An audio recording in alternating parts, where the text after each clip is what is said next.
Happy Wednesday, guys. It is the NFL Draft Week, and like we did last year via a live blog, we are now doing our mock draft via podcast and Periscope. This is the Saratogian on the Record Sports Podcast Network. I am DJ Eberly. Sitting in with me today is James Costanzo, David Johnson, Shane Marshall, and manning the camera and production as the podcast and Periscopes are rolling is Stanley Udy.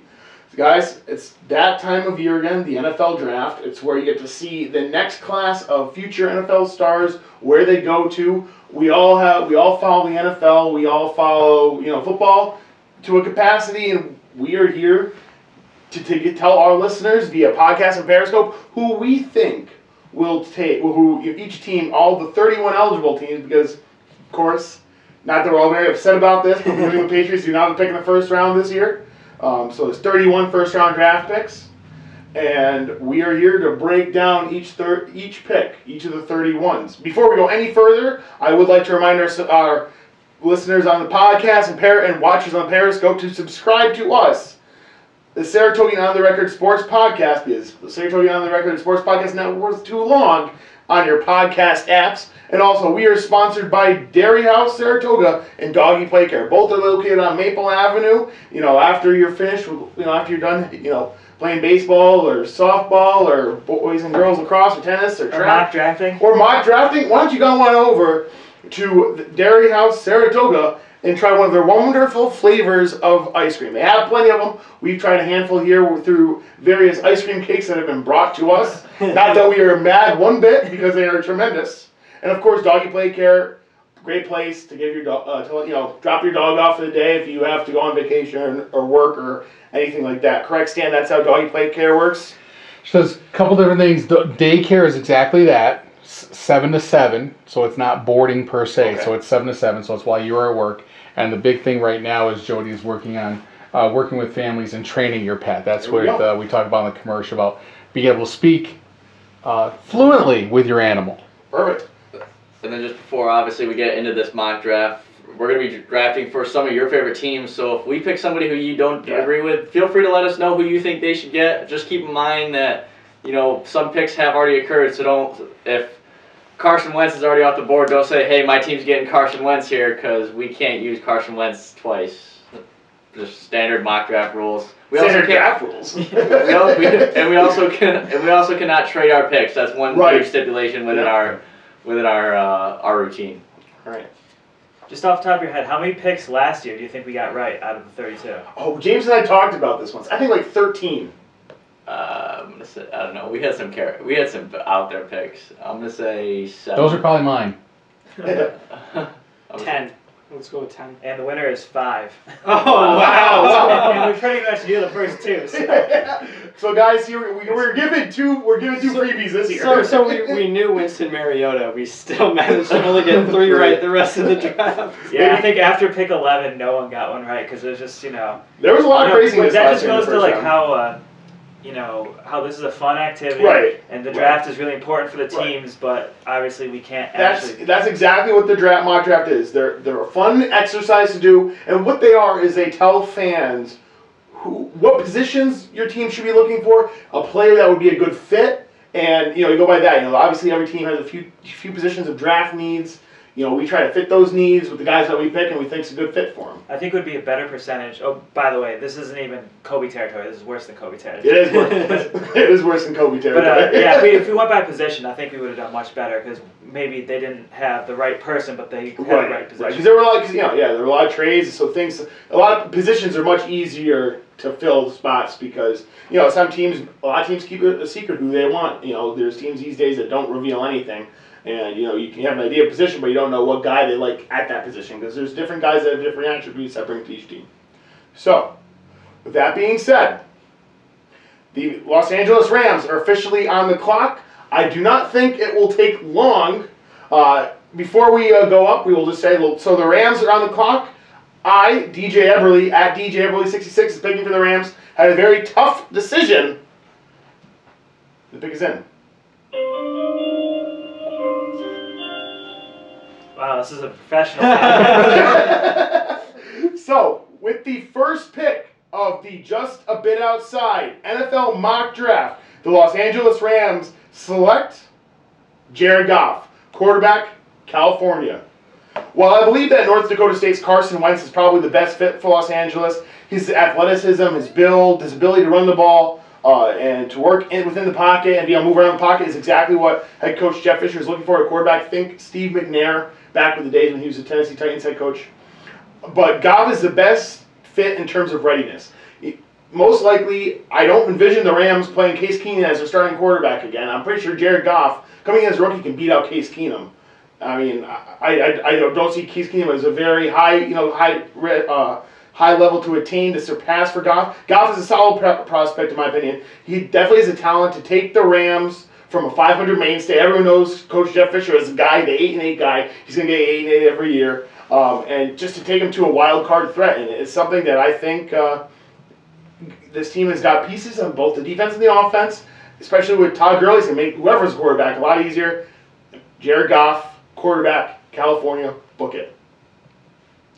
That's probably no debate amongst the table here. I mean, that's No. probably what's going to happen. Yeah, you're not getting a first overall shock on a mock draft, or probably even tomorrow night. So If the Titans were making this pick, it would be much more up in the air. Oh, But jeez. I made a phone call. as with every Coach draft, Fonzie Lambert. Probably reporting a score. We're going to continue on. They won. I mean, are you sure he might have been weighing in on the Rams pick here? He might have been like, no, we're trading that pick. is he a Rams fan that we don't know? Well, I'll have to find out. So So, we move on. The Philadelphia Eagles are now on the clock. I believe that pick is owned by our very own James Costanzo, at James Costanzo on Twitter. I do own the second overall pick, the one that the Philadelphia Eagles will be using tomorrow. Not really surprised what this pick is going to be. The pick is in, I guess. Is that's what the? I figured it was a quick one for you, right? It is. It's a very quick one.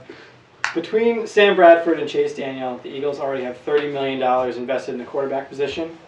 But after trading all that they did with the Browns, which include the 8th overall pick, a 3rd rounder this year, a 4th rounder this year, a 1st pick in 2017, and a 2nd pick in 2nd rounder in 2018. There's really only one way this pick is going to go, and that's Carson Wentz, quarterback out of North Dakota State. You know, we can argue about why the Eagles made this decision, or should they have made this decision. But Wentz, with Goff off the board, Wentz is the most logical choice here. ESPN's Todd McShay actually has Wentz as his top-rated quarterback on the board. Top-rated quarterback in this draft overall, even higher than Goff. He's a strong combo of size and athleticism. He's got a good arm. He can make all the throws at the NFL level. He really has great accuracy. His biggest concern, he played in the FCS. Right. You know, once you get on the field with the New York Giants, their speed is going to be much quicker than the Montana Grizzlies. That's just the way it goes. So they don't really know with his level of competition how well this is going to play out. It's a very risky move for the Eagles, but the picks are already traded. The deal is already done. Wentz, it's going to be Wentz. I love this pick from the standpoint that this guy, in my opinion, is the highest ceiling. He very well, and I think when it comes to, at the end, as long as they keep Sam Bradford and don't have to rush him, even if he's behind Chase Daniel for a year, he could very well be the best quarterback in this draft. I think he has that skill set. He has the intangibles. He's got the mind and the mental part, because from everything I've heard, the guy is the first guy in, the last guy out. He just studies the game. I love this pick. You know, everybody needs a quarterback, and you keep drafting them until you find your guy. The Eagles, even though they signed Sam Bradford to a 2-year deal, they don't have their guy, and he can be it. You know, if that's your opinion, if Wentz is a future star in this league, then that's a deal that they had to make, and it's a deal that they won't regret. If he's not, if he struggles, if he turns out to be Blaine Gabbert, this is a deal that's going to set the Eagles back for the next 5 years, maybe even longer than that. They lost a lot of future picks, a lot of picks this year. So Luckily, it's a real boomer bust pick. And luckily, he won't have to play this year. As long as Sam Bradford's on that team, he won't have to play this year. I mean, whether or not Sam Bradford's on this team is at least a little bit in question. He's asked for a trade, but then again, they have Chase Daniel, who they gave I think $7 million. It was $7 million. $5 to $7 million for him. So it's not like Wentz has to start right away, and that's a good thing. Right.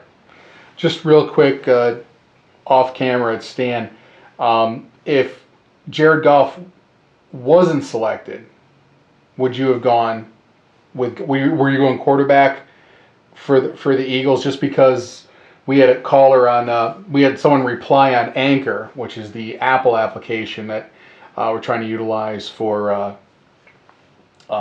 crowdsourcing and things like that and engagement.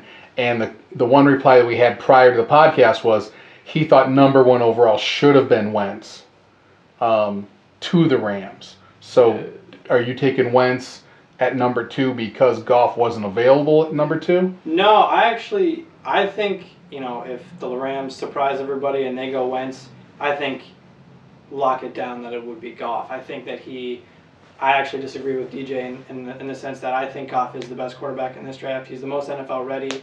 I think he has the ability to be a star in the NFL. It's not like a slam dunk pick like Andrew Luck might be or Peyton Manning, but I think he has what it takes to be an NFL starting quarterback. So I think the Eagles probably run that selection up to the podium. I think it would be Goff. If this is a shocker and they didn't do this for Wentz, and this is some type of draft day scenario with Kevin Costner, I think the pick would probably end up being Jalen Ramsey, defensive back from Florida State, who we'll get to at some point tonight. I think he's the best overall player on the board. So if they really shock everybody, I mean, it's not going to happen. But if it did, I would think it would be Ramsey. All right. So next up is the San Diego Superchargers at pick 3. Also owned by myself, DJ Everly, at DJ Everly66. And I believe I see the representative for the Chargers walking up to the podium. Her.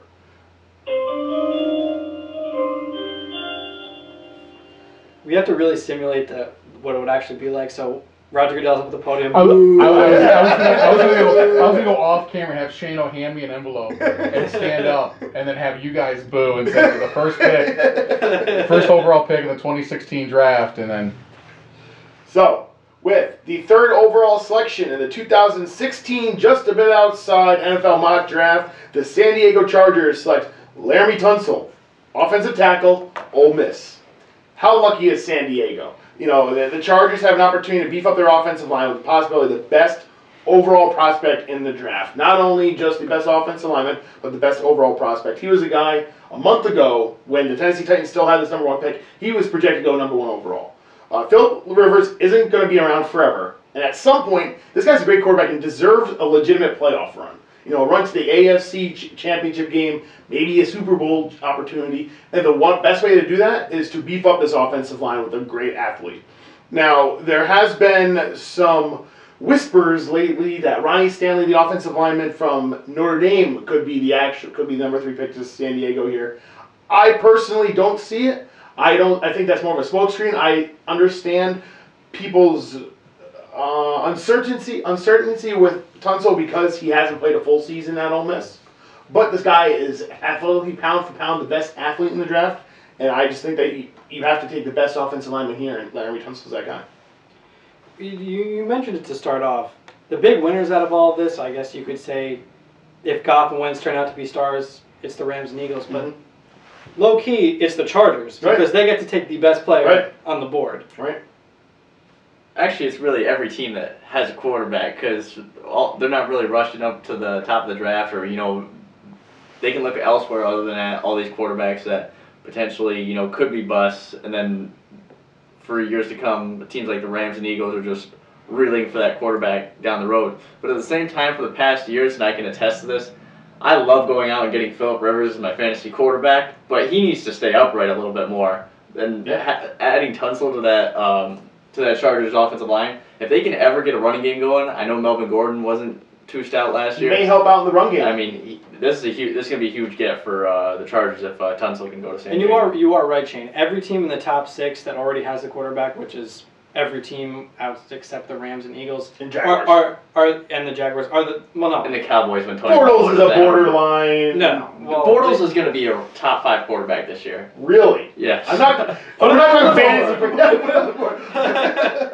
And the fact that Wentz is getting compared to Bortles, if he lives up to that, he'll be a star in Philadelphia. Even though I really don't want to see the Eagles have success. But anyway, if you weren't going to take Tunsil, if you as the Chargers aren't going to take Tunsil, who do you take? You go Jalen Ramsey. Like you said before, he was the best the best defensive prospect for sure on the board. He's been compared to Deion Sanders. I don't think he's the next Deion Sanders, but I think he's a very good talent. I'm pretty sure he'll go very, very shortly in this draft.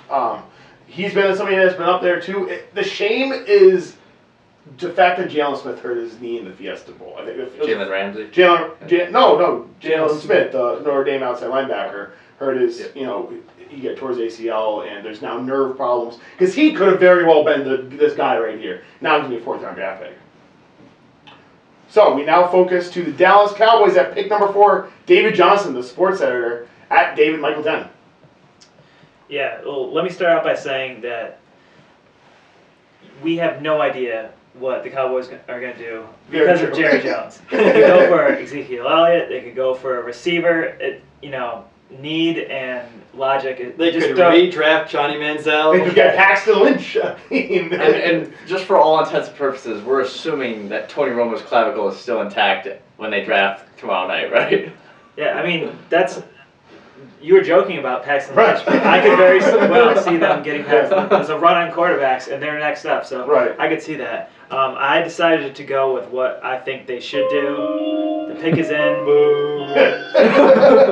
We just talked about him, Jalen Ramsey. Most people's opinion, the best defensive talent in the draft. He's a defensive back, and right now he says he wants to be a cornerback. Yep. Other people say he could be a safety. He's sort of an in-betweener. Yep. Really, just either spot is crucial in the NFL, and especially the Cowboys that use talent there. He had a big 2014 season. This past season, 0 interceptions. Well, guess what? No one threw the ball his way. It's pretty tough to intercept the ball when no one throws at you. Right. And that's just credit to him and his skill and his athleticism. So I think it's a pretty easy pick. But then again, with the Cowboys, pretty much nothing seems to be easy. Ezekiel Elliott could very well go there, and I don't think it would surprise a single person. No one in this room anyway. And behind that offensive line that the Cowboys have assembled, you could make the argument that Ezekiel Elliott wouldn't be an awful pick. In recent years, since Trent Richardson went number 3 overall, we haven't seen a running back go this high. But with Elliott's talent and the Cowboys' depth at offensive line, I mean, he could be a monster there. We saw what DeMarco Murray did 2 years ago. The one thing I will say that makes me not think it's going to be Ezekiel Elliott is they don't seem to value their running backs extremely highly. They didn't want to, they traded away, or they didn't bring back, DeMarco Murray after he had that huge year. They didn't want to give him the money. You see him, they only ran with Darren McFadden was their top running back last year, aside from Joseph Randle, who's no longer in the league. He actually looked decent behind that. Exactly. And they almost didn't want to bring him back for another year, which they ended up doing.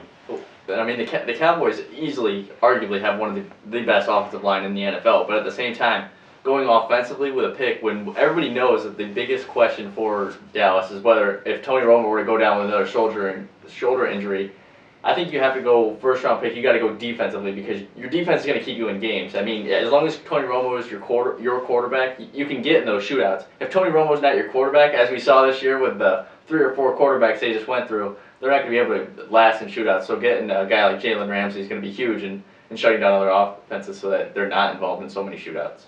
Yeah, I completely agree with that. So next up on the board is Jacksonville Jaguars at number 5. And it stays to my pick, and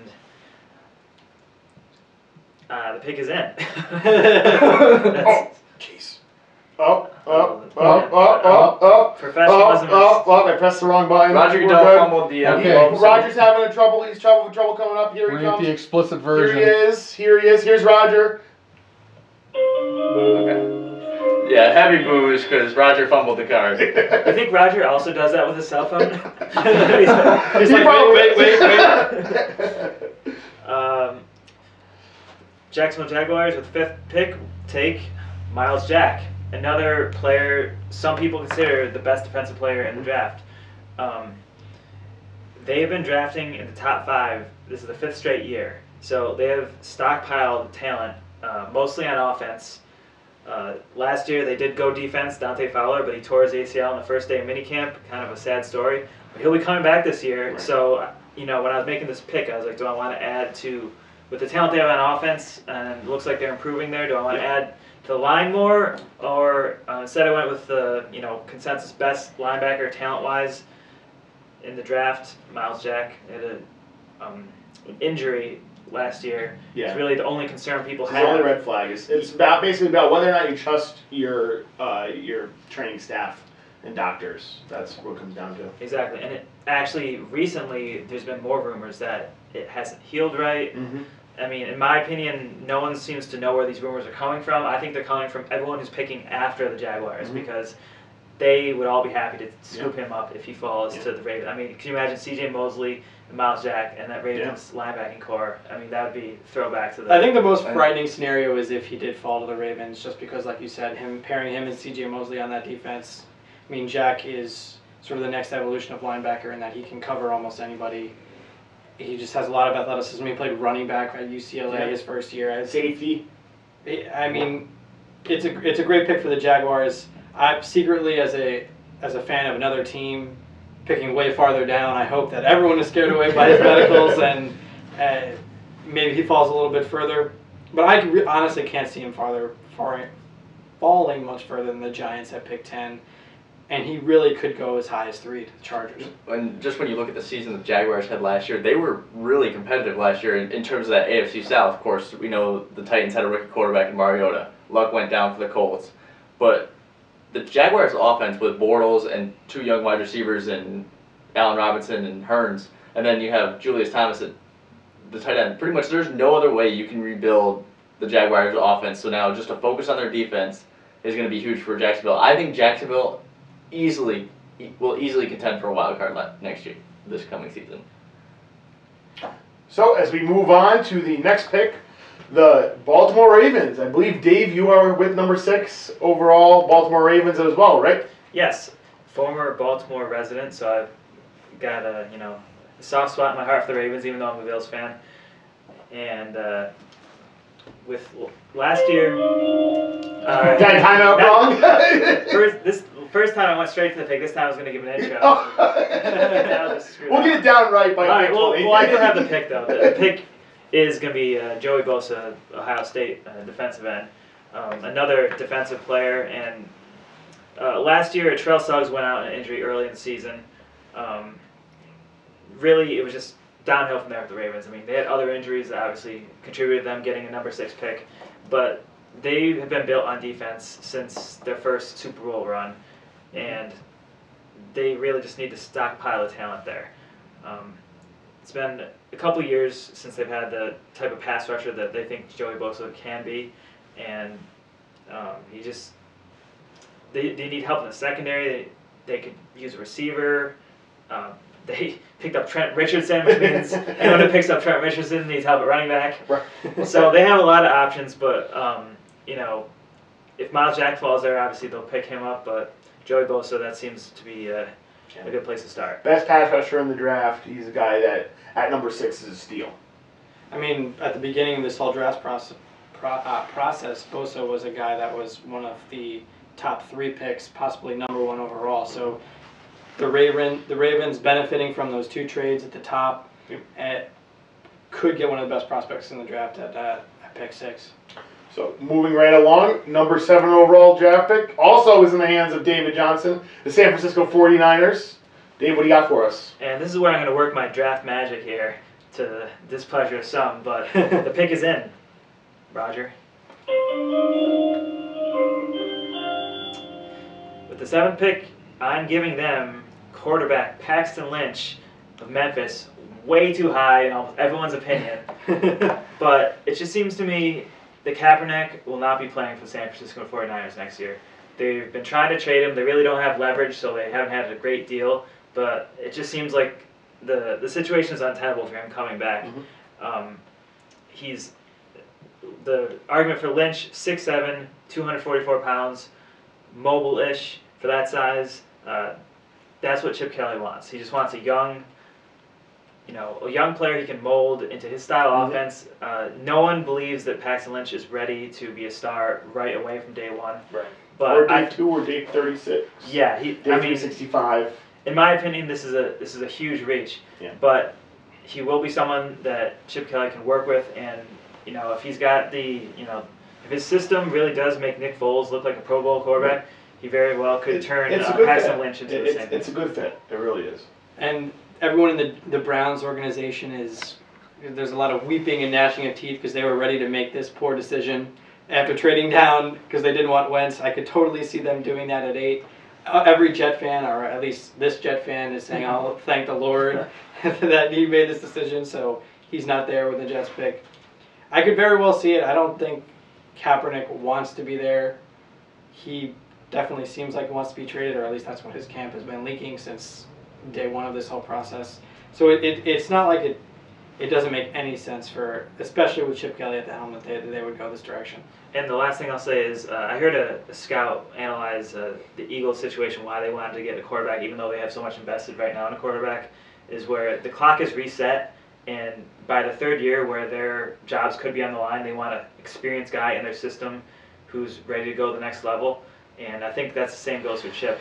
If he's going to get 3 years of time to turn this team around, in his 3rd year, he wants a quarterback that's experienced 2 years in the system, not a quarterback that he drafted either next year or has 1 year experience. And it just seems like a fresh start in San Francisco to me. So next up is the number 8 overall selection. That is the Cleveland Browns, the team that traded back for number 2 overall with the Philadelphia Eagles. I have the Cleveland Browns pick in my hands. For me, there actually was, believe it or not, there was some decision making here and some flip flopping and wavering for me. But the pick is in. I have given my card to Roger Goodell, and there we go. I will say this, I could have easily taken Ohio State running back Ezekiel Elliott here, but the Browns have an opportunity to upgrade a position of need, and that is DeForest Buckner, defensive end, Oregon. He's a guy who can fit well in the defensive end scheme that the Browns run with as a 3-4 defense. He can be the guy there as a 5 technique. And you look at who they have on their depth chart, the guys that they've brought in. I mean, they filled in holes in their secondary with Tramon Williams in free agency. Obviously, they have Joe Hayden, who's a star. Demario Davis, former Jet, is now a linebacker. Paul Kruger has been brought in over the year. And you look at it, the one gap is defensive end, and I'll give you a stat here via Pro Football Focus. John Hughes, who's the number 1, I think, right or lefty, I think the right defensive end on their depth chart, was ranked 70th, according to Pro Football Focus last year. DeForest Buckner provides an instant upgrade at that position, and obviously the Browns need playmakers on offense because who knows, Josh Gordon's going to be eligible to play this year. Robert Griffin III needs some weapons to play with. They have wide receivers who left them, but you have an opportunity to continue to build that monster that you're creating on defense. I mean, let's be honest. The number of holes on this roster are many. They could have taken any number of players at this position. That's probably one of the reasons they traded down to acquire those picks in the first place. I think this is about as good a situation as the Browns could hope for. He's a steal at 8. Buckner could be a top 5 pick. In this scenario, the Browns get him at 8, push him right into that 5 technique. Could be a player along the caliber of Muhammad Wilkerson or a Calais Campbell, somebody like that, are really forced off the edge for them. Tampa Bay Buccaneers, back to David Johnson. And to preface this pick, I will say that last year Tampa Bay was ranked number 9th in the league against the rush, DVOA, 26th against the pass. So obviously there's the need, and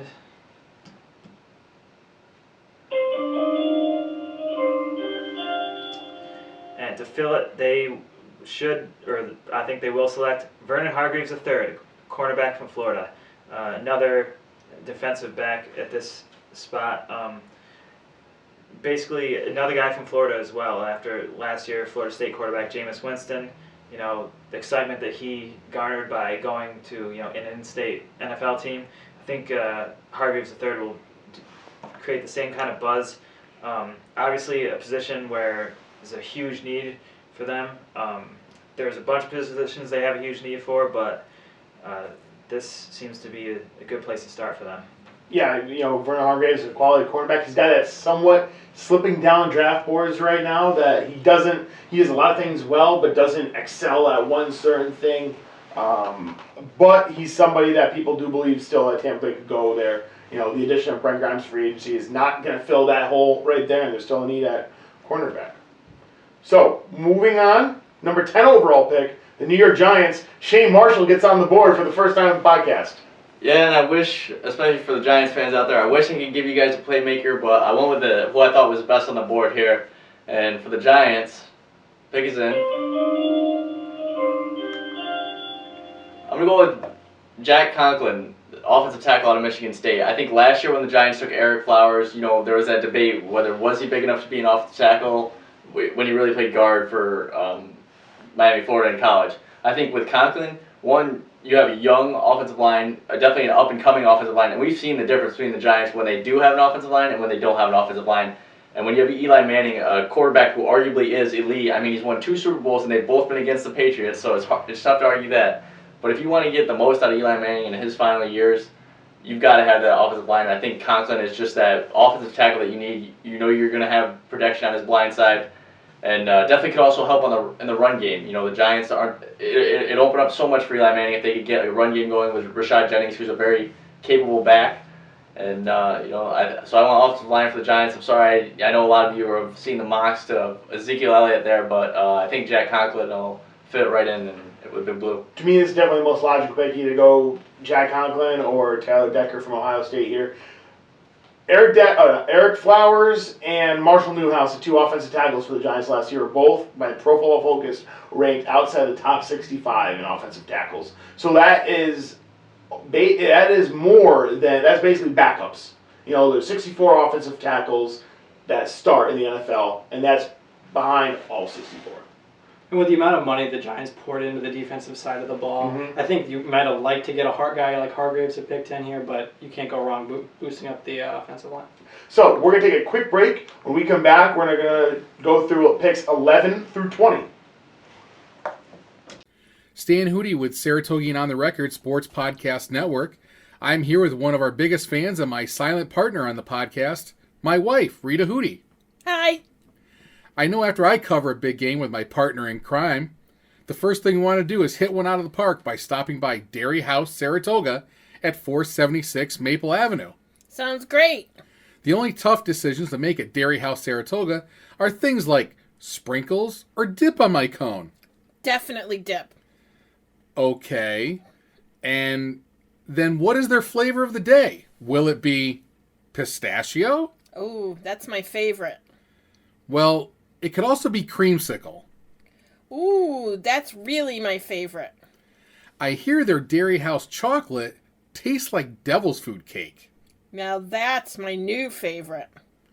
And then I've also heard that their Nutella flavor sold out in just one day. Hands down, that's my favorite. Well, so much for that silent partner tag for Rita. But if you want to hit another home run after your big game, stop by Dairy House Saratoga at 476 Maple Avenue. They have 16 different hard ice cream flavors available every day, 4 soft flavors, and even Italian ice. Don't forget to check out their Facebook page, Dairy House, H-A-U-S, Saratoga, for their flavor of the day. And don't forget the puppy coner dish for your best friend. Yes, Rita, they do have everything for every taste. Make sure to stop by and tell them the Saratogian and the Record podcast sent you. And I know when that hotline blink, that can only mean one thing. I know when that hotline blink, that can only mean one thing. Stan Hootie with Saratogian on the Record Sports Podcast. Thanks for tuning in. We appreciate your listens as well as your thoughts. And the best way to let us know what's on your mind is to give us a yell. That's right, yell. As in dialing our sports sound off hotline at 518-889-YELL. Y-E-L-L. That last 4 is 9355 on your phone. Give us your thoughts, your insights, and more by leaving a message on our Sports Sound Off hotline. We're big enough to take it, and if you're on the mark, you'll see your comments printed in our newspaper publications, online, and played on our next podcast. So instead of yelling at your TV, why not give us a yell? Remember, it's 518-889-YELL. The Bears. Welcome back to the Just a Bit Outside NFL Mock Draft 2016 edition, the very first edition. And with the 11th pick, the Chicago Bears are on the clock. And in 2015, the Bears had the second worst defensive DVOA in football. So despite getting a guy like Danny Trevathan, linebacker, in the offseason, they still have a lot of work to do on this side of the ball. So without further ado, the pick is in. And I have the Bears selecting here at 11th overall Leonard Floyd, an outside linebacker at Florida. Georgia. At Georgia, I'm sorry. Both orange. Well, Georgia's red. red. They're both southern states. I guess if you look at the photo. Clemson is orange. It's an orangey red. I guess if you look at the photo behind you, it looks a little orangey. Anyway, Yes. that's orange. Come on. I'm a Mets fan. I know this. Anyway, Floyd, a versatile pass rusher, cover linebacker, supposedly really shooting upwards, according to MQB's Peter King. Everybody's saying it. Yeah, according to King, he could be an one of the type of all-around linebackers that Jamie Collins is for the Patriots. He's really exactly what the Bears need on defense. After seeing what the Broncos did in the Super Bowl, specifically with the versatility in their linebacking core, Floyd is going to be a valuable commodity come draft night. And to get him here, I think it's a pretty good spot. Like I said, they have many needs on defense, so this is just one. I wouldn't be surprised if they try to make a trade for a guy like Muhammad Wilkerson, just because they have a lot of cap space as well. They've got $22 million according to overthecap.com. Are they going to give it the number 11 overall pick? Probably not, but maybe for some other some other picks in the later rounds, it's a possibility. The thing is here, they have a lot of needs on defense, and Floyd fills one, especially. I will just say this: he's the biggest riser in this year's draft, but you have to pump the brakes on the fact that he's a great pass rusher. It's a little bit skewed, even though he's got the stats to back it up. He has some work to do in the pass rushing game. Coach like John Fox is the type of guy that will get this right for him. He's got to go build some strength and get some more pounds and bulkage and muscle on him. And he can be a star. And the Bears are good. One last thing to say about the Bears. Their first round pick from a year ago, Kevin White, wide receiver, get injured, didn't play a snap. So it's really like two first round picks. They're getting 2 first round picks this year. Hopefully the Bears won't be picking out pick 11 next year. Right. Number 12 overall, the New Orleans Saints.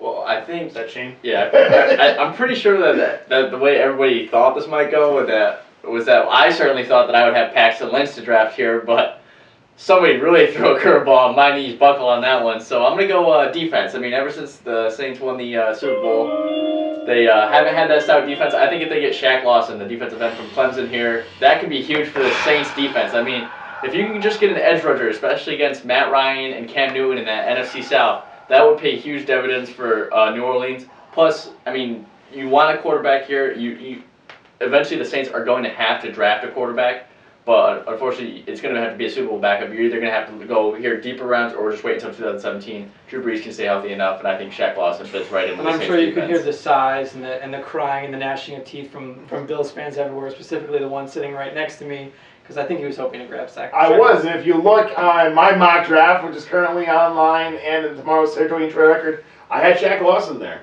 People also have Shaq Lawson there. He's a great fit for the Bills. Disappointed, but I understand it. They had like a historically bad defense last year, and you need to fix it some way. And he's a guy that can provide that versatility, pass coverage, and rushing the passer out. Who was that defensive coordinator that mastered that? That would be Rob Ryan, who's now a defensive assistant on the Bills. Okay. So moving along, number 13 overall, Miami Dolphins. So I think we all hope that they end up botching this pick as Bills and Jets fans, but I mean, I got this one again. So we saw Dave go on his long string. Here's my long string of picks, but the pick is in. Dolphins could really use a running back again. Ezekiel has been matched to the Dolphins. They could use some help in the backfield, but I think you need to help out that backfield. And I went with offensive tackle Ronnie Staley out of Notre Dame. I think Ryan Tannehill could be the second best quarterback in the AFC East, not named Tom Brady. I think if you can keep him on his feet, he's one of the best all quarterbacks. I think he's one of the best passer in that division outside of Tom Brady. Tyrod Taylor. But especially, you can pretty much. We all know running backs are. You can find running backs anywhere. Look at Dave's Ravens. They're grabbing Trent Richardson and hoping he can find some holes. But you got to have somebody that can create those holes, and I think it definitely quarterback protection. Tannehill has the wide receivers around him to be successful. He just needs to be able to stay on his feet. So Ronnie Stanley is my pick for the Dolphins, the offensive tackle out of Notre Dame. Well, Ronnie Stanley at this pick here at 13 is a steal. He's a guy that could have gone in the top 10, very well. Could have gone to the Giants at 10. And you got to remember, while the Dolphins do need a running back, they do have Jay Ajayi, who they drafted from Boise State last year. Pretty early. I think he was a day 2 pick, early day 3. So there is that as well. He's somebody I know that they like. So moving on to number 14 overall, I believe this stays with Shane Marshall, the Oakland Raiders. Oh man. Let me just say, after this pick, the Raiders are just gonna be filthy. Oh, you? Yeah, oh, okay. the pick is in. The pick is in. Wasn't sure if you were He didn't already pausing scared about this I pick think because he wanted to hit the button that it's coming in. I think You heard Raiders. We saw the impact that Khalil Mack made. Now we're going to go on the other side of that linebacking core. The Raiders pick Darren Lee, the outside linebacker from Ohio State. I think, you hear all these stories that the Raiders used to be just this phenomenal defense, this, hit you right in the teeth defense. And throughout our generation, they've just been this team that you love seeing them on their schedule because you know you're going to trounce them.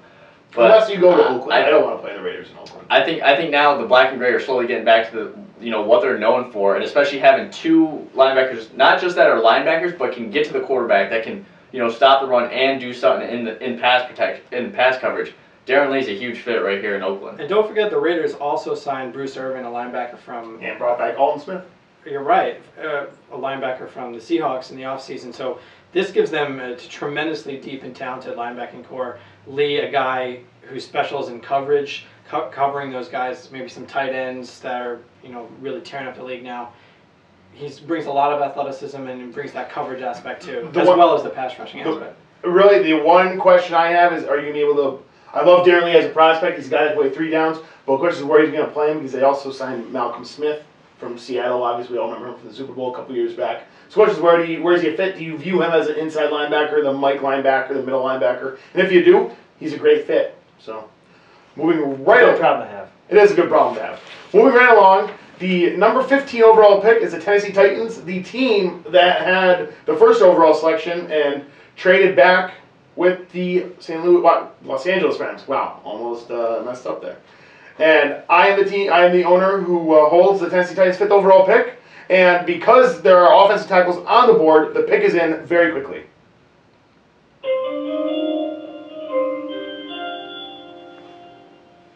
The Titans were not only able to trade down for a boatload of picks, a lot of second rounders, some great picks, especially because this draft is really, the strength of it is the second round, third round, the day 2 picks.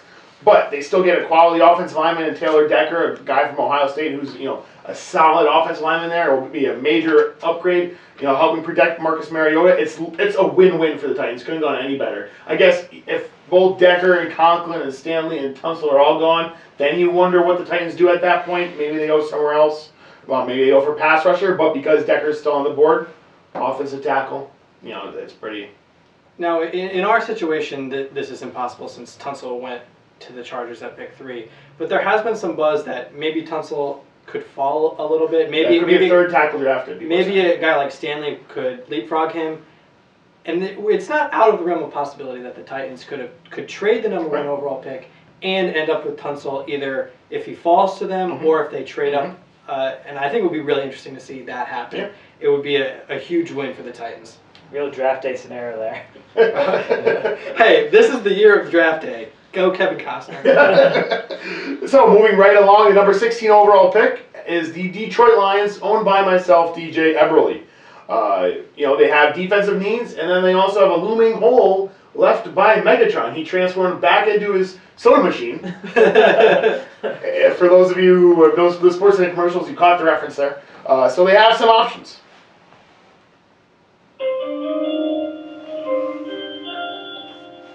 And the pick is in with the 16th overall selection. The Detroit Lions select Laquan Treadwell, wide receiver, Ole Miss. Look, he's a guy that I would have loved to be there at 19 since Shaq Lawson's gone for the Bills.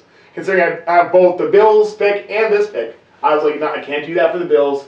I like Laquan Treadwell here. Even though the Lions added former Cincinnati Bengals wide receiver Marvin Jones in free agency to help replace the early retirement of Calvin Johnson, that's not going to cut it. Detroit has an opportunity to add a playmaker with the 16th overall pick. Treadwell has the potential to be Houston Texans star DeAndre Hopkins. He's the guy, if you look on the NFL.com draft prospect capsules, he's the guy they relate him to. Hopkins is flourishing in the NFL right now. If you have an opportunity to replicate that, plug him in. I also don't see Golden Tate being an outside guy. I still think he's a slot receiver. You have a great opportunity to give yourself a great wide receiving core, maybe the best in the NFL right here. And you also, you could go went offensive line here, but a lot of the top offensive linemen are already gone. You could have went defensive line here, but I like Quantrill. You could have went running back because their first round draft pick last year or not first round, but the running back they drafted, he was from Michigan State, didn't exactly pan out. If you had him on fantasy football, a lot of people are pretty unhappy. But that has been a place of need for the Detroit Lions in a while. Zeke Elliott's still on the board for some reason. So moving along, pick 17 is owned by the Atlanta Falcons. And the pick is in. Roger Goodell wasn't ready for that quick transition. He's not ready for a lot. And at the 17th overall pick, the Atlanta Falcons select Reggie Ragland, linebacker, Alabama. Reigning SEC Defensive Player of the Year, national champion with Alabama, as part of that monster defense. Yeah. And, I'm going to bring him up again. C.J. Mosley is a comp. They're saying not the pure talent from Mosley, but, a similar type player out of the same system. Atlanta was ranked 22nd in defensive DVOA last year. That side of the ball seems to need the most help, and this just makes sense. A guy in the middle that will make plays all over the field. I think the scary part here is now you have Reggie Ragland and Vic Beasley, and they're coached by Dan Quinn, a guy who pretty much brought the Seattle linebackers to fruition. Atlanta's going to have some success defensively down the road if Reggie Ragland goes. Ideally, you hope Darren Lee is here. He would be a great fit and a great talent there. But as long as you're okay with, if you think Reggie Ragland can play all three downs, which people are starting to believe, there's some that think he's just that thumper that plays his first and second down. But he's a tremendous linebacker. I've watched him a lot on tape. I love him as a prospect. Great fit for the Atlanta Falcons. Moving along, number 18, the Indianapolis Colts, also owned by David Johnson.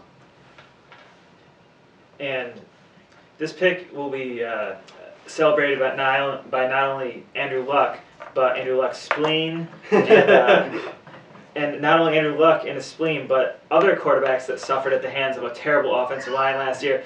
Matt Hasselbeck and Charlie Whitehurst, who also got injured. This offensive line has a body count. So with that, the pick is in.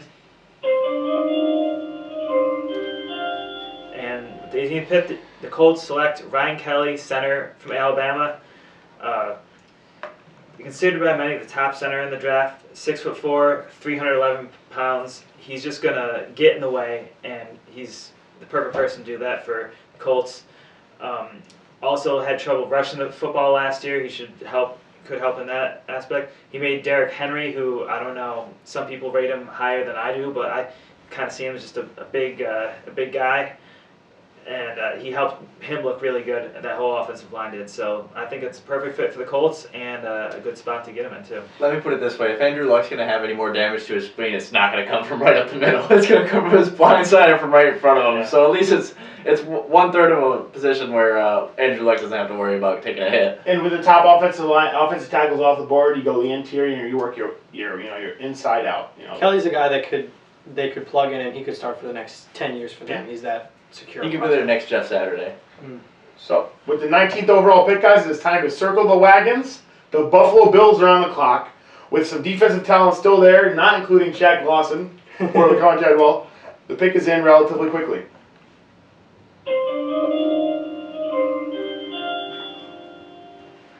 With the 19th selection, the Buffalo Bills select Sheldon Rankins, defensive tackle, Louisville. Mario who?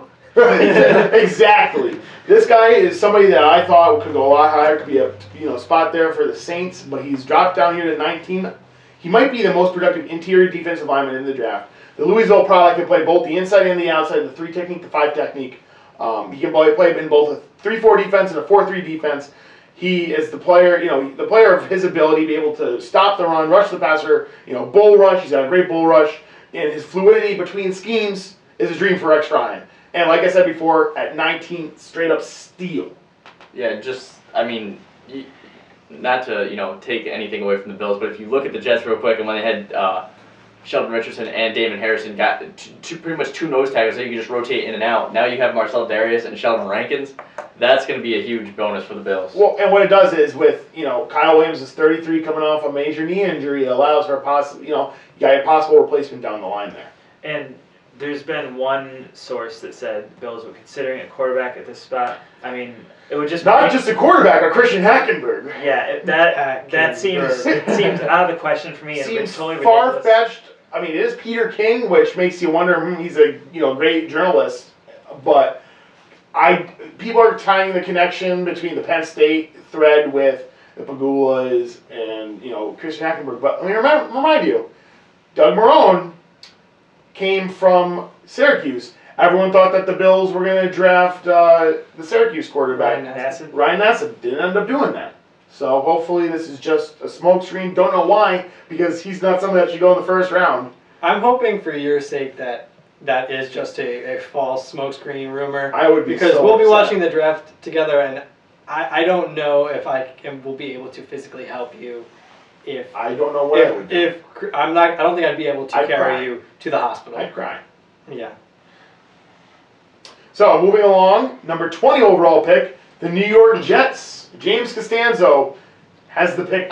I know there was a lot of pressure on you to make this pick, and it makes sense of all that's going on in this draft. Stan, if you could just help me out and just hit the button. Here's what's really should happen with this pick based on the way we drafted. All right, they send that to San Francisco for Colin Kaepernick, and that's what the Jets should do with the pick.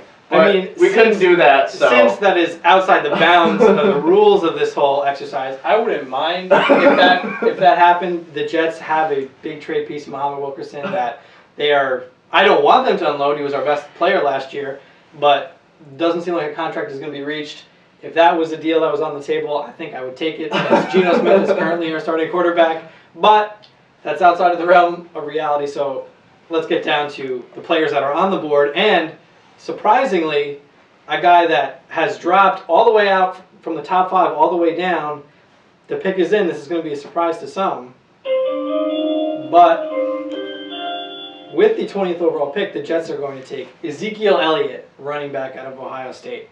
This is almost certainly is not going to be the pick come tomorrow night because he's just not going to be available. Right. I really don't see it happening. But one would assume if he was there, the Jets would happily make this pick, and I'll tell you why. General Manager Mike McCagnon has already shown a willingness to take the best player available, regardless of the team's needs.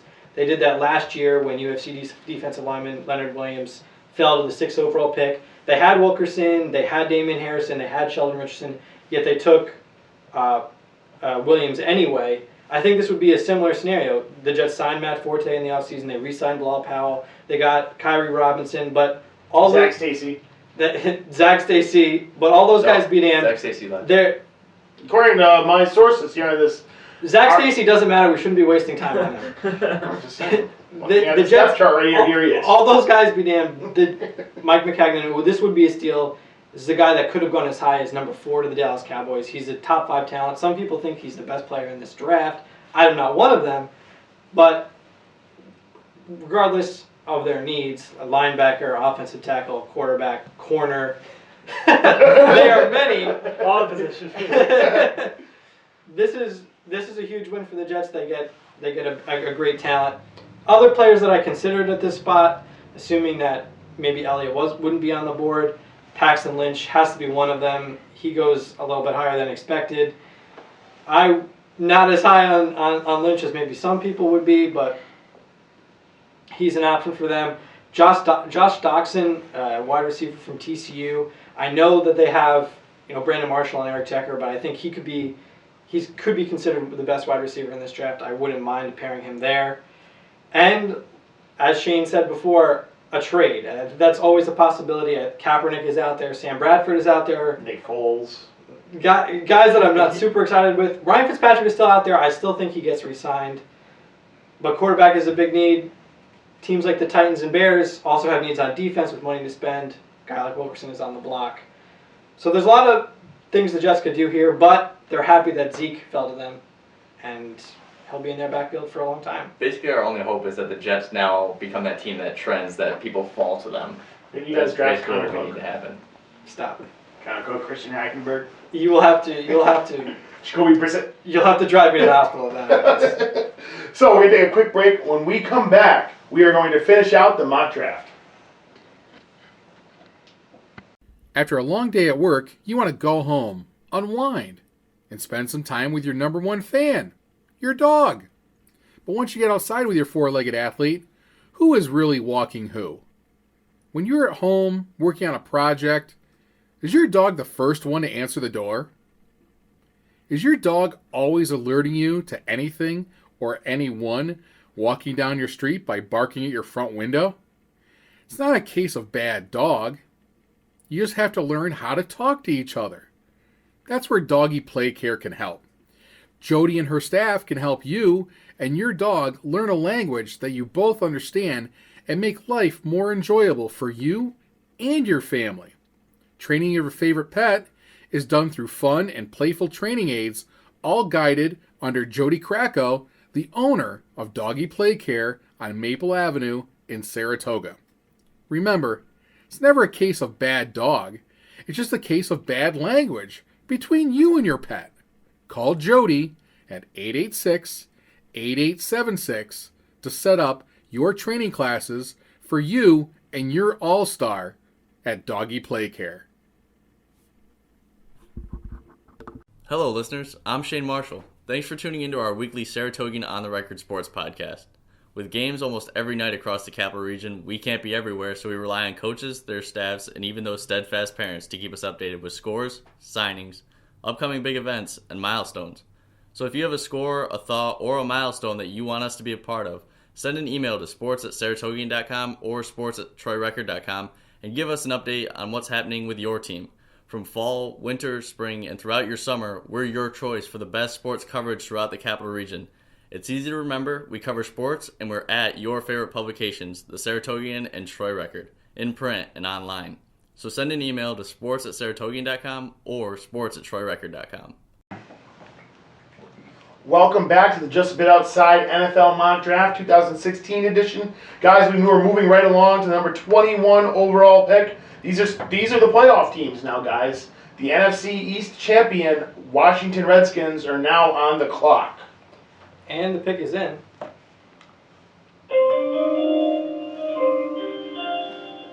With the 21st overall pick, the Washington professional football team is going to take Jaron Reed, defensive tackle out of Alabama. Reed was a highly productive player in Nick Saban's Alabama defense. Obviously one of the best defensive unit in all of college football. He totaled 111 tackles, 11 tackles for loss during his 2 seasons at Alabama. He's a big run stuffer who's going to slot right into the Washington defensive front, who needs help along the defensive line. Corner was a possible need, but they added Josh Norman just a couple days ago, one of the top corners in the league that the Panthers let go. They signed him to a 5-year deal. They're going to slot him right in there. And then they're going to plug Reed in if he's available. And my prediction, this mock draft comes true. You think he's going to be there? I can see it. Yep, people do like him for Buffalo at 19. But if Sheldon Rankins there, or Shaq Lawson or Laquan Treadwell, I think they slot in first. Rankins happened to be there. If Rankins wasn't there, I would have went Reed. No, Reed's not a big pass rusher, but according to ESPN, Todd McShay, he's the number 2 overall defensive tackle in this class. I think it would be a win for the Washington professional football team to get him. Now we move right along. Number 22 overall, the AFC South champion, Houston Texans. Yeah, and when you look at Houston, I think obviously the first person that comes to your mind is J.J. Watt, and it's kind of almost pitiful that Houston has had the best defensive player in the NFL, and they're still not, that top-level playoff team. I think they need to help out J.J. Watt. Carl Joseph, or pick is in. Wow, you ruin it, Shane. Right here, Carl Joseph, the safety out of West Virginia. What better weapon to add to this Texans defense than a hard-hitting, great ball skills safety out of West Virginia that can really complement the cornerback who was a rookie last year, Kevin Johnson, another cornerback that they have, Jonathan Joseph on the other side, and just really kind of gives, it'll give one, it'll give the defensive lineman a little more time to get to the quarterback because he'll handle himself well in coverage, and it just gives basically this could be theoretically the Texans' poor man Ed Reed here. And I think that it's a huge spot that the Texans need to address. Any help they can get in that secondary, especially with Kevin Johnson and Jonathan Joseph. Throwing Carl Joseph in there right now, I think the Texans go back to the playoffs here. While safety is a spot of need for the Texans, wide receivers bigger in my opinion with Josh Doctson and Corey Coleman and Will Fuller still on the board. You need somebody opposite DeAndre Hopkins. He can only do so much by himself for so long. Defense wins championships, though. Moving right along, number 23 overall, Minnesota Vikings. This is the NFC North champions. And with Mike Zimmer at the helm, the Vikings went 11-5 in 2015. They have what I consider the makings of the next great NFL defense in line with the Seahawks and Ravens before them.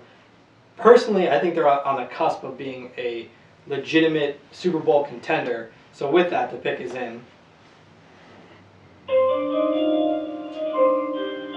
The Vikings select with the 23rd overall pick Josh Doctson, wide receiver out of TCU. I was really tempted to give them another player on defense, another toy for Mike Zimmer to play with. Obviously a great defensive coordinator, but Doctson, not expecting him to be here at this point. I think he's a great talent, could be the best wide receiver in the draft. You know, he gives Teddy Bridgewater an outside threat, great hands, the ability to get the ball, go up and get the ball, to pair alongside Stephon Diggs. Yeah. That combo plus, the ageless Adrian Peterson, plus Zimmer's defense, I think this could be a real strong team come 2016. And Kyle Rudolph at tight end is going to be a great. This pick makes a great, well-rounded offense to pair with that defense. I think you could argue that this is the best wide receiver tandem that Minnesota will have since Randy Moss and Chris Carter. And plus, when you talk about the Vikings defense, it's insane how they built such a stout defense, and it's really been all under the radar and through the draft. Really, yeah.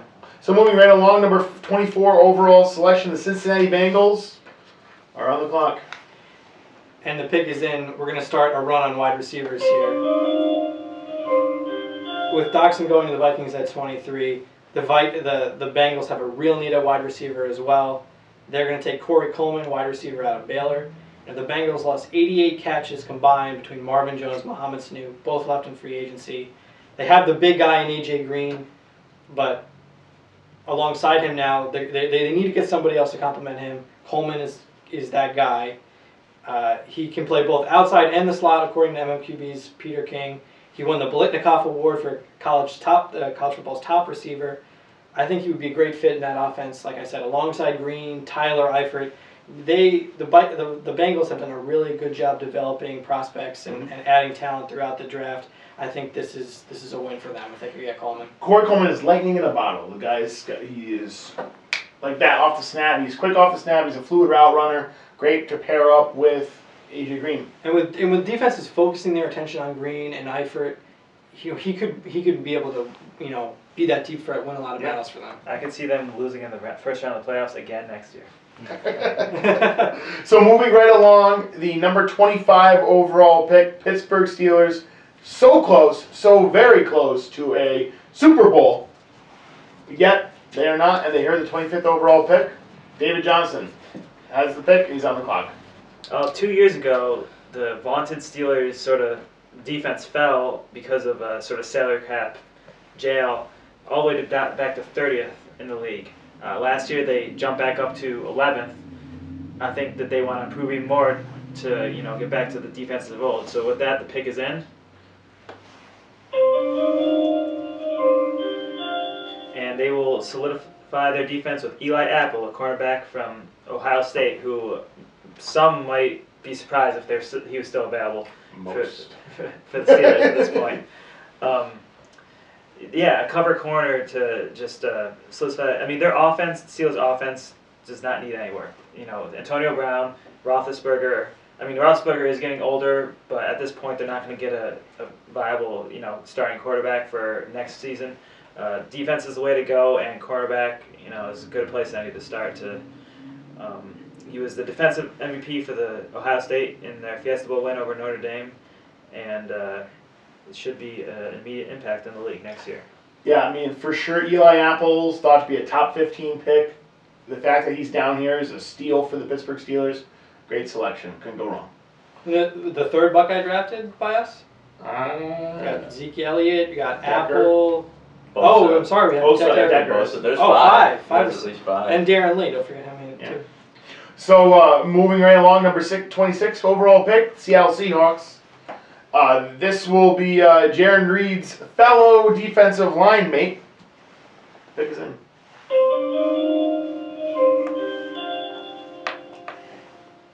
With the 26th overall pick, the Seattle Seahawks select A'Shawn Robinson, defensive tackle, Alabama. Like I said before, he's the guy that was paired a lot with Jaron Reed. The two of them wreaked havoc this past year in the SEC. Robinson is a monster. He's 6'7", 6'4", 307 pounds. And he will provide a force up front. The Seattle defense is looking to add some nastiness in the trenches. The defensive tackle position is the one weak spot of the Seattle defense. And if you look at A'Shawn Robinson, everyone thought Derrick Henry was a huge running back this year. You stand him next to A'Shawn Robinson, the guy looks like, Nate Robinson out there. Like he's a freak. He's a great defensive lineman. He'll fit right in with what the Seattle Seahawks are trying to build on defense. So moving right along, the number 27 overall pick is the Green Bay Packers. The Green Bay Packers are on the clock. I think the Packers pretty much just have the same problem the Saints have. They get a quarterback that can win you in a shootout. The only problem is you're in too many shootouts because your defense can't stop anybody. So here, the pick is in. The Packers kind of under the radar go and get William Jackson III, the cornerback out of Houston. When you look back at the Packers team that won the Super Bowl, we easily could have touted Charles Woodson, Nick Collins, and Tramon Williams as one of the best secondaries in the NFL at that point. And I think if you can get back there, get a secondary that is capable of shutting down other teams, especially in the NFC North, against a team like Minnesota that's going to have a talented quarterback for years to come and talented wide receivers. Getting a guy like William Jackson, that's the starting point of getting back to having a quality secondary, and that'll be huge for Green Bay. And before you mentioned that you want the Jets to be a team where good players seem to fall in their lap. That is what the Packers are, and I think that's what they did with this pick. William Jackson, a cornerback that could very well have gone much higher in this draft, at least 5 picks earlier, and they get him at this point. That's just the Packers being the Packers. So moving right along, number 28 overall pick is the Kansas City Chiefs. This is probably the toughest pick I made all night, and the pick is in. I went with Kevin Dodd, defensive end out of Clemson, kind of Shaq Lawson's counterpart. But I think Kevin Dodd will be really good for this Kansas City defense. Opposite, I know he's an outside linebacker, but in front of Tamba Hali and Justin Houston, those two guys will get more chances to get at the quarterback. They took Marcus Peters last year, who was an absolute steal where they got him. And now, if you can add Kevin Dodd to this Chiefs defense, you're going to have a lot of success there in Kansas City, and I think he'll fit nicely into Andy Reid's scheme. I like the selection here because you got to look at, Justin Houston's getting older, Tamba Hali's getting older. Both of them, have started to decline a little bit, so it's definitely a safe pick and helps with the pass rusher. And it slipped my mind, but the guy who would be opposite would be Alan Bailey, guy from Miami, and we know how defensive ends out of Miami work. So if you can get somebody opposite him, especially somebody like Kevin Dodd, that'll be huge for Kansas City. So moving right along, number 29 overall pick, the Arizona Cardinals. And the pick is in.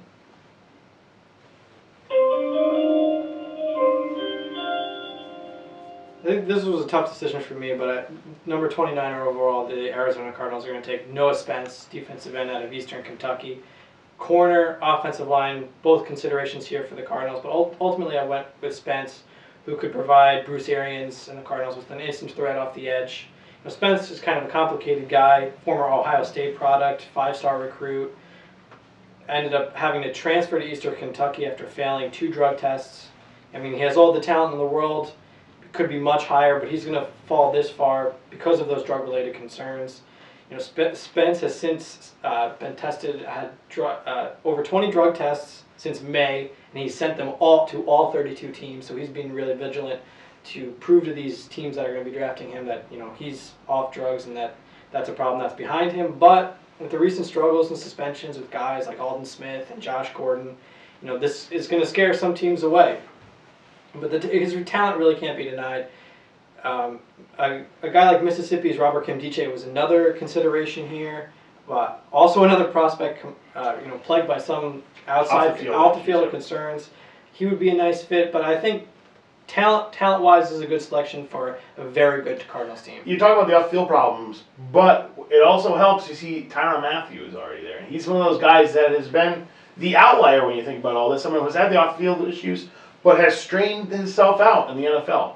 So that being there, I know that Tyrann Mathieu reached out to a lot of the guys, Robert Kimdiche, I believe Noah Spence, some of the guys that had these problems, and a lot of them answered back and talked back with him, and that was a good sign showing that these guys understand where they're at and how important this is to them. This will be a guy that'll be interesting to see where he goes, because this is a guy that can drop or can get taken high. So this is just one of those guys you want to see get drafted in the NFL draft. So moving right along to number 30 overall pick, the NFC champions, Carolina Panthers. For me, when you lose Josh Norman, this pick was easy. Right, Roger?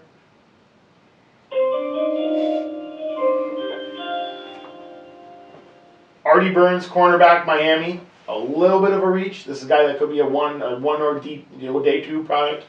But with that being said, you're picking at number 30. So I mean, it's not like you're pretty close to the second round, anyways.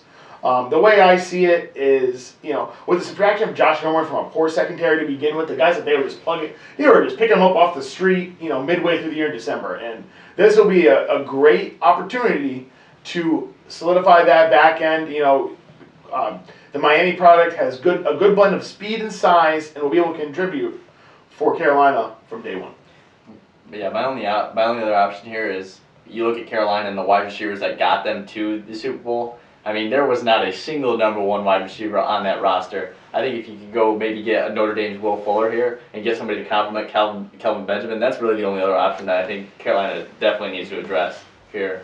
But filling up the secondary, you can never go wrong. I mean, like we mentioned before, having too many linebackers is something good to have. Having way too many cornerbacks is even better. No pressure, kid. Just replace Josh Norman. I think at the quarterback position, Mackenzie Alexander out of Clemson could also have been a selection here. Be interesting to see. I mean, he's not going to go in our first round. It'd be interesting to see. He went in my first round.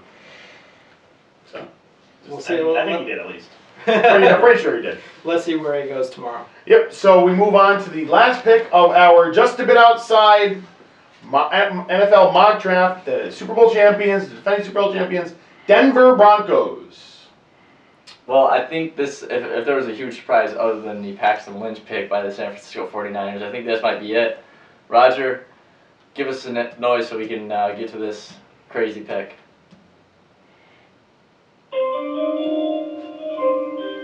Basically, nobody really knows what Denver's going to do, but here I have them taking Connor Cook, quarterback from Michigan State. So our fourth quarterback taken in the first round. I've heard rumors that this is the most NFL-ready quarterback based on the pro-style offense he played in under Mike D'Antonio in Michigan State. I mean, Denver's pretty adamant that they don't want to overpay too much for a quarterback, thus they haven't gotten Ryan Fitzpatrick. They haven't already gone out and made a trade for Colin Kaepernick. I don't know how attractive that number 32 pick looks for San Francisco. I mean, obviously, if you can get back into the first round, that'd be huge for a team like the Niners. I just think they need to get Peyton Manning's replacement, and obviously the draft is going to be the cheapest way to replace You don't think it's Marcel says? I don't think it's smart. They'll be able to sit behind Marcel. I don't know. I think in order to keep the Broncos fans from from not getting too restless, I think you got to go with a give somebody that's unproven. I mean, Brock Osweiler, look where he kind of got you. I mean, obviously he might have been a little better if he had a little more experience, but give Connor Cook the reins and take over, and he's got the weapons around him. It's a pretty easy gig to get into. I mentioned this before when I talked about the Cardinals. I think Robert Kimdiche could be a, if they're not going to go, if they're not going to go in the Cook direction, I think that they could go with him. I think he's one of the more talented players left. Like I said, he's fallen because of quote unquote character concerers. That's what I thought about too, and that's the only reason I didn't take him right here was because of those character concerns. I didn't think John Elway, and the Broncos. I didn't know if he. But they really won the Super Bowl because of their defense. DeMarcus Ware is a guy that's aging. They lost Malik Jackson in free agency. I think Robert Kimdiche could be a choice there. All right, we're going to take a quick break. When we come back, we're going to have our final thoughts on the mock draft and the NFL draft. Welcome back to the Saratogian on the Record Sports Podcast Network. Just a bit outside here. You're doing our mock draft. We did have a commenter on Periscope talk about the New England Patriots. Guys, they obviously have forfeited their first round pick this year due to Deflategate. Such a shame. What are your guys' thoughts on what the Patriots should do? Obviously, they don't have a first round pick, but they will be drafting towards the bottom. I'm giving you a comment on Twitter. That's what that means. So, Mariner in Florida says Brady will take no prisoners after week 5. Yeah, they're going to be 3-1 going into week 5, so trust me, you don't need to worry about it. So now we're going to get a Periscope war with a viewer because we got a Bills fan and Patriot haters. As if he needed any more motivation to just try and destroy the AFC East one more time. I mean, he's last year when he wanted to prove something, look how they started the season. This year, where he's going to be forced to watch his team, he's just going to come out firing after that 5th week. It's going to be trying to put all biases aside here. It's sort of really unfair to be the Patriots. I know that there are a bunch of people in Massachusetts. James, stop it. Listen, there are a bunch of people in Massachusetts pulling their hair out right now because Roger Goodell used powers that he shouldn't have to take a pick away from the Patriots and suspend the best player in the league. You know what? For a violation that science proves could have possibly happened. It really is crazy, but bringing the biases back into the situation, it's so beautiful. It's so beautiful. All I'm gonna say is if you're mad, if Robert Kraft is mad that he doesn't have a first round draft pick, they should have appealed it. He decided not to. Here's just my thing. I mean, you look at the Patriots' last 2 first round picks, Malcolm Brown last year, and then Dominic Easley, who just got cut by the team. Yeah. The Patriots are trending in the wrong direction in how they draft in the first round, so it's probably not the worst thing that they don't have a first round pick this year. That's why they trade out and get 6 picks and hit on 2 of them and look like geniuses. Right. So I guess that's our Patriots talk for this podcast. Yeah, I mean, they've drafted, he's a defensive end, offensive tackle, cornerback. Some guys here that NFL.com mentions, Penn State's Carl Nassib, Ryan Nassib's brother. He could be a possibility. Alabama's Cyrus Jones, a solid offensive lineman there to help out, on the offensive line. Obviously, they had, 20 or 30 different combinations last year. That could be, a place where you go. I think if there's one thing for sure, whether or not they have a first round pick, is that the Patriots will not make any splashes in the draft. That's just not their style. They, like Dave said, they will trade back, collect more picks. They will take guys that you make. Scratch your head. They have 2 first round draft picks. You scratch your head and go, why did they take that guy? 2 second round draft picks. But Bill Belichick does what he would do, and they'll be fine. They have 2 second round draft picks. They'll be just fine, and they'll win the AFC East again. Well, Dave, let's just hold on, all right? But the 4 of us at this table are not. Christian Hackenberg and the Bills are going to do it. Yep, Super Bowl or bust with Christian Hackenberg and the Bills. So, guys, real quick, we'll just go around the table. Final thoughts on the NFL draft, the mock draft. James, start with you. All right, well, I think one thing that I've definitely thought about since Dave made that crazy pick to go with Paxton Lynch, if the 49ers are going to go with quarterback in the first round, I think some way you have to get Colin Kaepernick out of San Francisco because why tie up all that money in Colin Kaepernick, Blaine Gilbert, and Paxton Lynch? So I think he's still there. Yeah, well, right, but he's still there for your backup. You said Gilbert. Oh, did I say Gilbert? Yeah. So Blaine Gabbert, but anyway. So it's going to be interesting to see what San Francisco ends up doing about Colin Kaepernick. I think that eventually, if they get Paxton Lynch, they're going to have to trade him. So I think that's imminent. But so that'll be interesting to see on tomorrow night. We got some comments there, Stan? Yeah, there's Thurman Thomas is not walking through that door, fella. And Belichick will have... Thurman Thomas, we got Shady McCoy. Well, that's what they're saying. That's what the... And also Belichick. Belichick will have the Patriots ready to kick the Bills' butt. So we'll bring it. So my final thoughts. You can give me David Michael 10 on Twitter. David Michael 10. Making sure that's the right one. It's not Fire Jurgen. It's Dave Michael 10 and you can get at me, especially for this unpopular opinion report. Please do yourselves a favor. Do not watch 1 second of the NFL draft.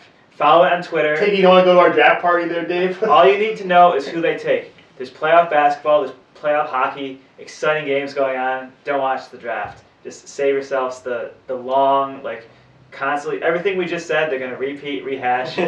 Same highlights have been shown these past 6 months. I'm about to watch literally every minute of it this weekend. Well, it's unpopular opinion for some people, And but I'm sure nobody's gonna miss hearing Mel Kiper go Todd, Todd, Todd, Todd. Well, it's like we talked about on the when we first started doing the podcast. We stage. just follow Adam Schefter. He'll be fine. He'll get all the excitement of who picks who, and that's all he needs. And ESPN has made an agreement that there'll be no premature tweeting. See, the problem is, I think it's NFL, the people at NFL Network, I think they're the ones problem. I know Adam Schefter said he would stop tweeting it out early.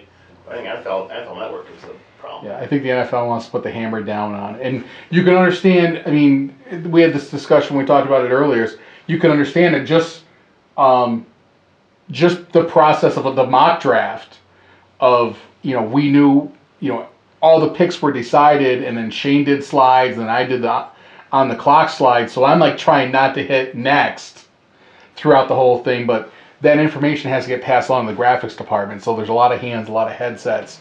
Everybody's got phones, so you can see how it can happen. So, quick question. Somebody joined late, I think, and they were wondering who the Jacksonville Jaguars pick. Miles Jack. Who had that pick? Dave. It was way back there. Miles Jack. Yep. It falls to 5 because of the quarterbacks going 1 and 2, and yeah. Great fit. Miles Jack and Dante Fowler. That's another team that gets 2 first-round picks this year. Let's hope they stay healthy. And I can't say that I won't be watching the draft because I spoon-fed stuff like this. I dig Mel Kiper's bad haircut. When it comes down to it, The draft is great. when it comes down to it, the draft is the Jets' Super Bowl. They're like, this is the one day a year that I can say, oh, we won, and there's hope for the future. Joe Namath it could be walking through that door. We don't know, in the form of Paxton Lynch and Christian Hacker. Okay, here's the thing. I want to ask you. Paxton Lynch probably won't fall to us at 20. Ezekiel Elliott, if he falls to us at 20, then I'm going to church on Sunday. If we don't get either of those two, we're probably going to have to go defense. Which defensive guy would you like to see the Jets take? I think it comes down to Reggie Ragland, Darren Lee. I think one of the cornerbacks. Hargraves isn't going to be there, but maybe a guy like Eli Apple, maybe Mackenzie Alexander Jackson, maybe a guy like Shaq Lawson, maybe Leonard Floyd Falls. Those are all guys that I consider. I'm getting low battery, so just sorry. Yeah, I think, but just to get off the Jets, I think the most intriguing pick for me is the Ravens. Because if they get a guy like Miles Jack or Joey Bosa or Jalen Ramsey if he falls, that is the team that's going to come away the first round feeling the happiest, because they shouldn't have gotten that player, and they will. For me, as long as it's not Christian Hackenberg for the Bills, I'll be happy. I like Shaq Lawson a lot. He's the guy I like the most. Laquan Treadwell right behind. The Alabama defense line was fine. Shell Rankins drops, that's fine. Go get Robert Nkemdiche in the second round, or Braxton Miller, and then third round Cardell Jones. But I would like to highlight Jordan Canzeri. Watch day 3 of the draft. That's where he'll go. He could go 6th or 7th round, possibly one of the first guys to go undrafted, to be signed by a team undrafted. He's gonna be a highly coveted guy. This guy's got a lot of talent. People have got questions about his size, his injury history, but the talent is there. He's got to look out for. He's got the heart too. He's got the heart. And follow me on Twitter. I'll be having updates. I'll be talking to Jordan throughout Saturday, trying to figure out how things are going.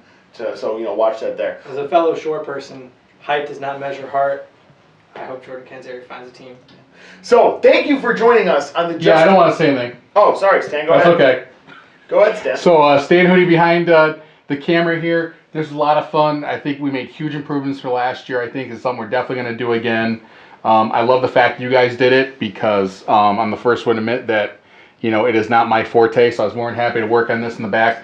Thank you, Periscope. We had a ton of Periscope. We'll get those numbers out. Big shout out to our sponsor. This was Just a Bit Outside segment from Dairy House Saratoga. Unlike, we're stealing it from Campbell Soup, but good, let me tell you. I just can't wait to get my weight down so I can start eating more ice cream. That's my number one goal right now, is to just go ham on Dairy House next summer. But great job for you guys. And and DJ's got a fan in Florida. So that's it. Thank you guys very much for all the work you put into it. DJ's full mock draft is in tomorrow's Saratogian.com, And TroyRecord.com. Yep. The pics will be up on the web. We're going to take this Periscope. It's on video. We're going to get that up on our YouTube channel by hopefully tomorrow night, 9 o'clock when the draft kicks off, or 7 o'clock. 8 o'clock whenever it kicks off. That's it. We're low on battery. We're going to go. Stan Hootie at STANHUDY on Twitter. Thank you very much. Anything else to add in 2 seconds? Enjoy Christian the draft. Hackenberg. Stop it. They usually say, enjoy the draft, but from Stan Hootie, the Saratogian family newspapers, the Saratogian, the Troy Record, and the community news serving Clifton Park, enjoy the game. Say goodbye, Periscope. Bye, Periscope. Peace.